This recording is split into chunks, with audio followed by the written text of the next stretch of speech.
बच्चों में पैदाइश के बाद उनकी स्पाइनल कॉर्ड वाले एरिया पे कुछ स्वेलिंग नजर आती है। ये स्वेलिंग बेसिकली स्पाइनल कॉर्ड के दरमियान गैप से स्पाइनल कॉर्ड का कुछ पार्ट और फ्लूइड बाहर की तरफ निकल आता है और उसके ऊपर एक स्किन की कवरिंग आ जाती है जिसे हम स्पाइना बिफिडा कहते हैं।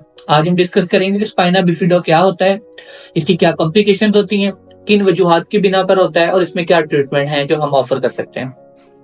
अस्सलाम वालेकुम, मेरा नाम डॉक्टर वलीद इरशाद है। स्पाइना बिफिडा जो बेसिकली ये एक स्पाइनल कॉर्ड डिफॉर्मिटी है, स्पाइनल कॉर्ड की डिफॉर्मिटी की वजह से होता है।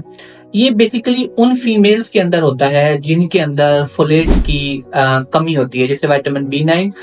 जैसे कि कुछ फीमेल्स होती हैं वो प्रेगनेंसी के दौरान फॉलिक एसिड नहीं लेती, उनमें फोलेट जो होता है उसका लेवल डाउन हो जाता है और उनमें बहुत हाई रिस्क होता है कि उनके अंदर ये स्पाइना बिफिडा हो सकता है।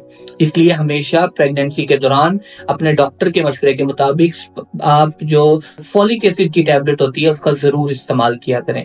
फॉलिक एसिड की इम्पोर्टेंस है आपके बच्चे के लिए। जितनी भी स्पाइनल कॉर्ड की डिफॉर्मिटी होती है वो उसकी ऑन टॉप जो रीजन होती है वो ये होती है।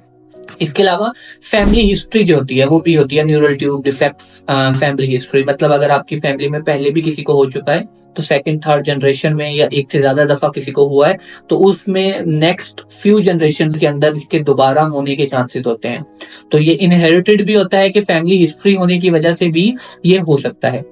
डायबिटीज एक सबसे कॉमन, डायबिटीज जो फीमेल पेशेंट डायबिटिक हैं और वो कंसीव करते हैं और उनका शुगर कंट्रोल पहले जो उनकी प्रेगनेंसी से पहले भी उनका शुगर कंट्रोल अच्छा नहीं था तो उनमें चांसेस होते हैं कि वो भी आगे फ्यूचर में जाके उनके बच्चों में स्पाइना बिफिडा जो होता है वो हो सकता है। इसके अलावा वो फीमेल जो प्रेगनेंसी के दौरान एंटी सीजर जो झटकों की अद्वियात होती हैं उनका इस्तेमाल करती हैं। कुछ फीमेल्स जो होती हैं वो कुछ एपिलेप्टिक फीमेल्स और वो जैसे कंसीव करती हैं तो वो अपनी मेडिकेशन जो लेती हैं उसकी वजह से भी ये सब कुछ हो सकता है। इसके अलावा वो फीमेल जो प्रेगनेंसी के टाइम पे ओबेसिटी में मुब्तला हैं, जिनका वजन बहुत ज्यादा है, उनमें भी फ्यूचर में चांसेस हैं कि उनके बच्चों में भी स्पाइना बिफिडा जो है उसके होने के पूरे चांसेस होते हैं।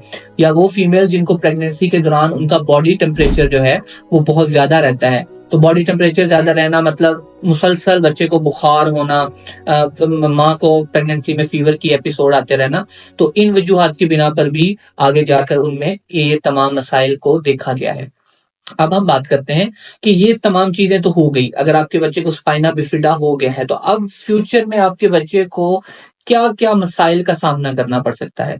उनमें सबसे टॉप पे ये होता है कि जो स्पाइना बिफिडा डिफेक्ट की वजह से वो खून की नालियां जो नीचे वाले लेग साइड पर डाउन द बॉडी जो जितने भी मसल्स को ब्लड सप्लाई करती हैं, एक तो वो अपना काम नहीं करेंगी, वो ब्लड सप्लाई नहीं करेंगी तो वो जो पट्टे हैं उनकी जो ग्रोथ है वो नहीं होगी। तो जो मसल डिफॉर्मिटी है उसकी वजह से मोस्टली बच्चे जो हैं जिनको स्पाइना बिफिडा होता है वो आगे जाकर नहीं चल पाते। इसके अलावा स्पाइना बिफिडा वाले बच्चों में दिमाग में फ्लूइड जमा होना जिसे हाइड्रोसेफेलस कहते हैं वो भी होना बहुत कॉमन है। ये भी एक वन ऑफ द रीजन है जिस बच्चे को स्पाइना बिफिडा है फ्यूचर में जाकर उसके दिमाग में पानी भी भर सकता है। इसके अलावा कुछ ऐसी बीमारियां जैसे कि अगर आपके बच्चे को स्पाइना बिफिडा हुआ है तो आगे जाकर उसको बाउल और यूरिन कंट्रोल करना, क्योंकि उनके मसल्स की जो मसल्स कंट्रोल करते हैं उसकी बाउल, पेशाब और पखाने वाली जो मसल्स होते हैं जो उसको कंट्रोल करते हैं, क्योंकि उनकी ग्रोथ नहीं होगी तो वो यकीनन अपने पेशाब और अपने पखाने को कंट्रोल नहीं कर पाएंगे। तो उनका पेशाब और पखाना जो है वो बगैर उनको पता लगे वो निकल जाएगा। इसके अलावा कुछ और वजूहत जैसे कि ऑर्थोपेडिक हैं, उनकी जो स्पाइन की जॉइंट्स हैं वो स्पाइनल बोन्स हैं उनका फ्रैक्चर होना और डिफरेंट डाउन द बॉडी जो ऑर्थो के जोड़ हैं उनका मसाइल का सामना करना ये कॉमन है। इस स्पाइना बिफिडा में जो बच्चा इन्वॉल्व है, जिस बच्चे को स्पाइना बिफिडा है उसको होने के पूरे पूरे चांसेस होते हैं।